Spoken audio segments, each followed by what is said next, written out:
Dalam ajang final tenis Porprov ke-11 tahun 2017 ini, dominasi tim tenis Lahat kembali tak terbendung terutama pada tim putra.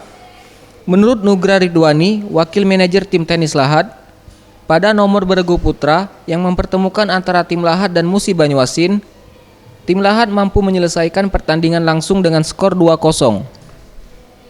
Pada pertandingan pertama, petenis Lahat Ivani Sevik mampu menang setelah bersusah payah berhadapan dengan petenis Muba Dimas dengan skor 8-5. Sementara pada pertandingan kedua, petenis Lahat Rafidia Muhammad berhasil menang telak dengan skor 8-3 ketika berhadapan dengan Titan petenis asal Muba.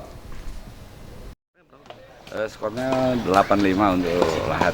Yang turun tunggal pertama Ivani Sevik, ketemu Dimas dari Muba tadi dengan skor 8-5, kemudian yang kedua tadi Rafi 8-3. Rafi itu melawan Titan dari Muba. Dari hasil ini, tim tenis putra Lahat telah berhasil meraih medali emas dalam nomor beregu putra, dan untuk target masih ada 4 medali emas, yakni tunggal putra, ganda campuran, dan ganda putri. Dwi Asmara, pelatih tim tenis putra Lahat, menuturkan, hasil sudah sesuai target dan bersyukur karena dapat menyelesaikan dengan 2 pertandingan langsung.